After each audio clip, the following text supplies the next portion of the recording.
परमेश्वरी भगवान की जय हो। परम पूज्य आचार्य ध्रुवाचार्य स्वामी की जय हो। जय हो। जय हो। परम पूज्य आचार्य गुरु विशुद्ध सागर महामुनि राज की, आचार्य संघ की जय हो। ध्रुवाचार्य स्वामी में 72वें परिच्छेद में यहाँ विषय को परिवर्तित करते कह रहे हैं, वक्ता का धर्म है श्रोताओं का निर्णय करे। जो वक्ता श्रोता का निर्णय किए बिना अपना वक्तव्य देता है, वो यूँ कहना चाहिए वह अपने विषय को ऐसे नष्ट कर रहा है जैसे ऊसर भूमि में डाला गया बीज अथवा बांझ स्त्री का सहयोग। ऊसर भूमि का बीज व्यर्थ जाएगा, बांझ स्त्री का वीर डाला गया व्यर्थ जाएगा। इसी प्रकार से कोई बालक अस्वस्थ है, उसने अपनी दत्ती को बांध लिया है, उसके मुंह में तुम पानी औषधि डाल रहे हो, अंदर जा ही नहीं रहा है, दत्ती बांधे। ऐसे जो श्रोता दत्ती बांध के आए हैं, उनके सामने वक्तव्य के क्या आवश्यक अथवा क्षमता ही नहीं है उस विषय की। आप अपने लगे हो विषय बोलने के लिए, ठीक, आप बोल के वापस आ जाइए। सर्वप्रथम वक्ता को श्रोता का निर्णय करना चाहिए। जिसने वक्तृत्व कला को अभ्यास किया है और सुरुचि प्राप्त कर ली है, उसे प्रथम श्रोताओं की पूर्ण रूप से परख करना चाहिए। इसके उपरांत अनुरूप भाषण करना चाहिए। प्रथमानुयोग के अनुकूल वक्ता है, श्रोता है, कि चरणानुयोग के अनुकूल श्रोता है, कि करणानुयोग के अनुकूल श्रोता है, कि द्रव्यानुयोग के अनुकूल श्रोता है, अथवा किसी अनुयोग के अनुकूल ही नहीं, मात्र बाह्य तत्व को, बाह्य बात को ही जानना, व्यवहारिक बात पर ही जिनका जीवन जीने वाले, ऐसे श्रोताओं को देख करके वक्तव्य करना चाहिए। नीति निपुण वक्ता का धर्म है। फिर सर्वथा उनके अनुकूल चलोगे तो विषय आगे नहीं बढ़ पाए। धीरे धीरे उनके अंदर योग्यता बढ़ाए, थोड़ा थोड़ा विषय प्रदान करें, फिर धीरे से योग्य हो जाए तो आप अपने गहरे विषय को प्रदान करें। प्रथम अवस्था में उसको उसके अनुकूल उपदेश करें। भोगो शब्दार्थ बेतारा शास्तारा पुण्यमानसः श्रोत्राणामृतम वीक्षम तदारभृतम भूत भारती। भो भो, अरे रे, अहो, ये शब्दों के मूल जानने वाले पवित्र पुरुषों, आचार्य महाराज कह रहे हैं, भो भो शब्दार्थ बेतारा, अहो शब्दों के अर्थ को जानने वाले पुरुषों, ये वक्ता से कह रहे हैं। आपने तो नाम माला, धनंजय नाम माला, अमर कोश आदि आदि अनेक शब्द कोशों का अध्ययन किया। शब्द शास्त्र के प्रकांड विद्वान है, एकार्थी, एक शब्द अनेकार्थवाची, निहुट्टू आदि आदि अनेक ग्रंथ आपका अध्ययन कर चुके हो। आप शब्द शिल्पी हो, शब्द शास्त्री हो, लेकिन सामने वाले को तो देखो। कुंद कुंद स्वामी ने कहा है, जय सकमर्जो अनज्य भाषण के हेतु ते व्यवहारे परमत्व उपदेश में सक्कम। अनार्य के लिए अनार्यों की भाषा का ही प्रयोग करना पड़ता है। वे अनार्य आर्य भाषा को सुनकर के कभी तत्व को नहीं समझ। उसी प्रकार से निश्चय की भाषा को जो नहीं समझता, उसको व्यवहार की भाषा में समझो। ठीक है, तो हम कितना जानते हैं ये जनाने बताओ। जानने वाले कितना समझते हैं ऐसा बना। समझ में आ रहा कि नहीं आ रहा? कुछ वक्ता ऐसे होते हैं, हम कितना जानते हैं उसे जनाने लगते हैं, उससे वो फेल हो जाते हैं। संदर्भ क्या है, सभा किसकी है, प्रसंग क्या है, आज के मौके पर क्या बोलना चाहिए, इस बात का ज्ञान होना चाहिए वक्ता को। जो वक्ता संदर्भ देखे बिना, प्रसंग देखे बिना अप्रसंगिक बात करता है वो उपहास का प्राप्त होता है। बालक पंकज पुत्र, ये सब वक्ता का लक्षण चल रहा है। प्रसंग क्या चल रहा है, वातावरण क्या है सभा का, उसके अनुकूल भाषण होना चाहिए। यदि गंभीरता का माहौल है तो गंभीर भाषण होना चाहिए। प्रसन्नता का है तो प्रसन्न पूर्वक बोलो, तत्वात्मक है तत्व को बोलिए, कोई सामान्य जन है उनको सामान्य बात कीजिए।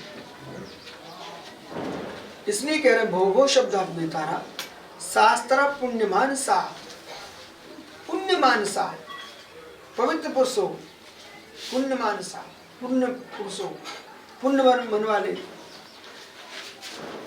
पहले अपने श्रोताओं को मानसा, श्रोता हृदय वीक्ष, श्रोताओं के मानसिक हृदय को देखो, श्रोताओं के मानसिक हृदय को देखो। तदर्याम भ्रू भारती, समझ लो, फिर उनकी उपस्थिति जन अवस्था के अनुसार अर्हा सामर्थ्य, फिर उनकी सामर्थ्य के अनुकूल भारती ब्रूत जिनवाणी का व्याख्यान करें, अपना वक्तव्य प्रारंभ करें, अपना वक्तव्य प्रारंभ करें।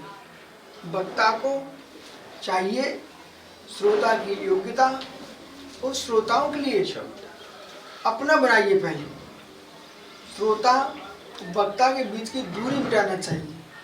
श्रोता और वक्ता की जब तक दूरी बनी रहेगी तब तक श्रोताओं को आनंद नहीं आएगा। आप वक्ता अपना ज्ञान बखेर रहे हो मात्र, वक्ता को चाहिए कि श्रोता को अपना बना पहले, अपना बना करके, जैसे अपने लोग हो जाते हैं तो तुम कुछ भी बोलते रहो, आदमी को अच्छा लगता है। और जब तक तुम अच्छा अपना नहीं बनाओगे, तुम अच्छे से अच्छा बोलोगे, तब भी कहे हाँ ज्ञानी तो है लेकिन दूरी से बात कर रहा है। आत्मीयता देना चाहिए, जितने श्रोता हैं उनके प्रति आत्मीयता होना चाहिए। वक्ता एक तरफ ही बात न निहारता रहे, चारों तरफ उसको निगरानी रखना चाहिए। जितनी सभा है वो संपूर्ण सभा में आप सबके लिए देखोगे ना, तो सारे जितने श्रोता हैं वे सब मुस्कुराएंगे, बोले अरे हमारे लिए भी कह रहे, हमारे लिए भी कह रहे, हमारे लिए भी कह रहे। पूज्य पास मैंने इसलिए तो कहा है सर्वशक्ति अनुग्रहार्थम स्ताम प्रयास। सज्जन पुरुषों का जो प्रयास होता है वो सभी के उपकार के लिए होता है। और दुर्जन होते हैं जिनको अपना पकड़ लिया उन्हीं को पकड़े रहते हैं, दूसरे उन्हें कोई प्रयोजन नहीं है। दुर्जन लोगों की पहचान, एक आदमी पकड़ तो इसके सही चिपके रहेंगे, दूसरे से बात करने की जरूरत नहीं है। और सज्जन होगा सब हित के बारे में विचार करेगा। इसलिए वक्ता को चाहिए वो श्रोताओं की पहचान करें और अपना वक्तव्य सज्जनता के साथ प्रदान करें। एक वक्ता लाखों में एक होता है। श्रेष्ठ वक्तव्य देने वाले लाखों में एक दो होते हैं, एक दो होते हैं। उनकी वक्तव्य कला से लोगों के टूटे हृदय जुड़ जाते हैं और फूटे हृदय जुड़ जाते हैं।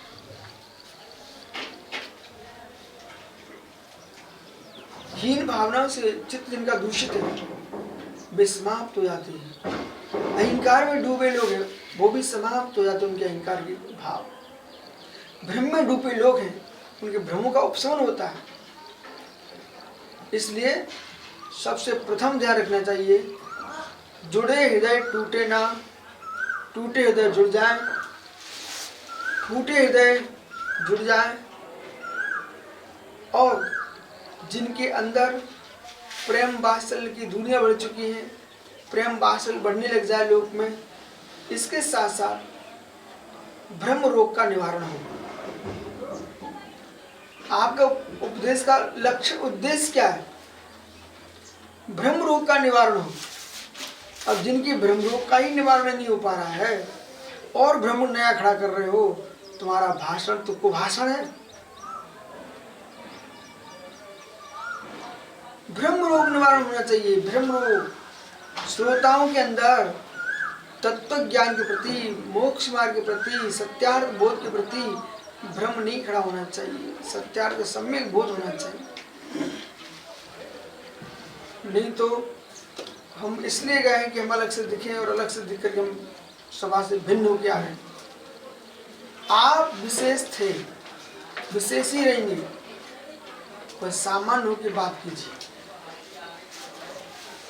जहाँ आप विशेष बन के गए, कोई चेहरे पर कोई मुस्कुराहट नहीं, पूर्ण सपाट,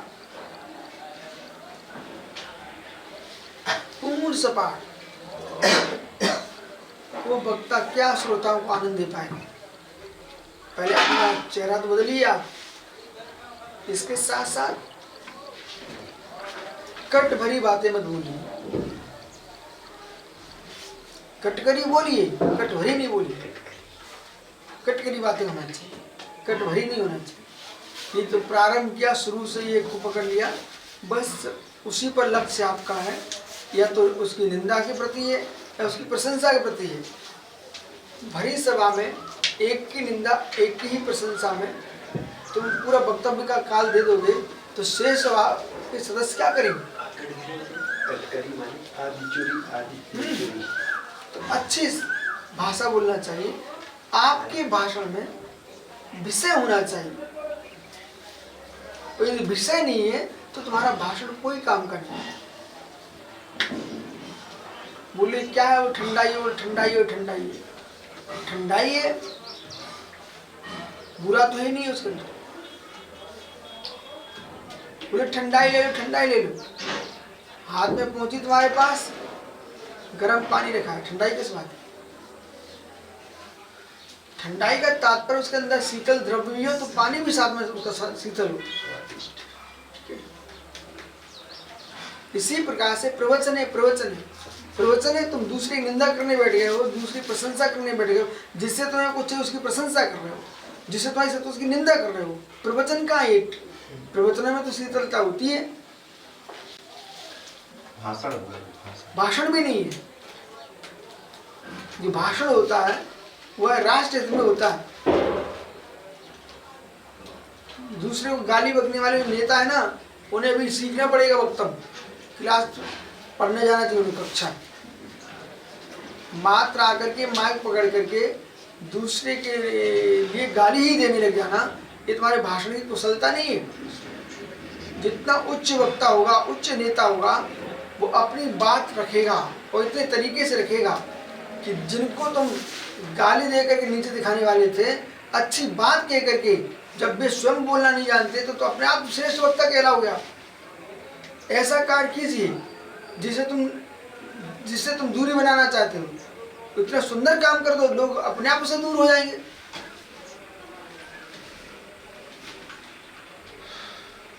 देखा आपने गाय बैल भैंस को, छोटे छोटे बच्चे भी चराने चले जाते हैं, तो कभी कभी क्या होता है ना, बहुत मजबूत होते हैं, उन्हें खींच नहीं सकते, तो वो खींच नहीं सकते तो क्या करना चाहिए? अरे रस्सी से नहीं खींच सकते कोई बात नहीं है, गले से नहीं तो कोई बात नहीं है, ऐसा करो आप चारे का ढेर डाल दो जहाँ तुम ले जाना चाहते हो, वे अपने आप पहुंच जाएंगे। तो राजनीति चलती है चारे के ढेर के समान। राजनीति में तुम सफल होना चाहते हो तो आप रस्सी बांध करके खींचो मत, घास डाल के अपने आप पहुंचा दो। गाय को रस्सी बांध खींचोगे तुम भी खिचड़ जाओगे यदि गुस्सा आ गई उसको। तो आप जहां ले जाना चाहते हो उस स्थान पर अच्छी सामने दिखाकर घास रख दो, दाना डाल दो, अपने आप पहुंचेगी। तो प्रजा को अपना बनाना चाहते हो, उसे आप तलवार के बंदूक के बल पर अपना नहीं बना सकते हो। उसके उपकार के लिए आप ऐसे काम कर दो कि जनता अपने आप तुम्हारी ओर चलेगी। इसी प्रकार से वक्ता जो है ना, सभा को अपना बनाना चाहता है, दूसरे वक्ता को गाली दे करके वो कभी नहीं बना पाएगा। आप ऐसा भाषण का प्रयोग कीजिए, इतना मधुर बोलिए, इतना मीठा बोलिए कि शक्कर और पेड़ों को लोग भूल जाएं, आपको सुनने के लिए लालेत हो जाएं। ऐसा भाषण का प्रयोग कीजिए, जनता आपकी अपने आप हो जाएगी। किसी वक्ता की आपको आलोचना की आवश्यकता ही नहीं है। यही तो लोग समझते नहीं है। लोग पवन, दूसरे के चेहरे को मिटाने की कोशिश मत करो, दूसरे चेहरे को बिगाड़ने की कोशिश मत करो। अपना चेहरा इतना सुंदर बना के रखो कि लोग अपने आप तुम्हारा चेहरे को देखने लग जाए।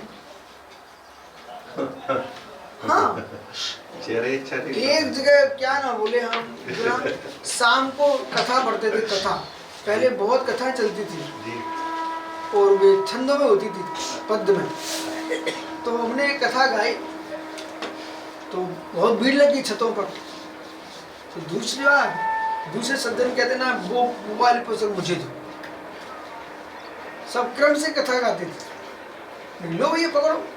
अरे हम पुस्तक एक दे सकते हैं आपको, पर कंठ नहीं दे सकते ना। सही बात। पुण्य पाप का तमाशा अलग है। पुस्तक एक सी मिल सकती है, प्रज्ञा एक सी नहीं मिल सकती है। चेहरे बना सकते हो, ठीक है। चेहरे के अंदर वो मासूमियत पर चेहरे को मुखड़ा लगा के बनाना अलग विषय है, और चेहरे पर मासूमियत होना वो अलग विषय है। वो बात ही बात ठीक है है ना? तो मम्मी आइए, तो वक्ता का धर्म है श्रोताओं के प्रति लाठी का प्रहार ना करे, फूलों की वर्षा करे। कुदरती देखना था। श्रोता का कर्तव्य है, वक्ता का कर्तव्य है श्रोताओं पर लाठी का कंकड़ों का प्रहार ना करे, फूलों की वर्षा करे, सुमन की वर्षा करे। बहुत बढ़िया। अरे वक्ताओ, तुम सुमन की वर्षा करो, सुमन बन के तुम्हारे प्रति सुमन हो जाएगा जगत का। क्या बात है, बहुत बढ़िया। इसलिए गजब। भाषण उठा के तुम्हारा, भाग जाएंगे वो। भाषण तुम्हारा ना बने कंकर पत्थर, भाषण तुम्हारा बने सुमन, बहुत बढ़िया। जिससे हो जाएंगे सबके मन सुमन सुमन। सुमन सुमन। ठीक है, वक्ता का धर्म, सुमन वक्ता का धर्म सुमन। देखो भैया। बड़बड़ बंदर वक्ता का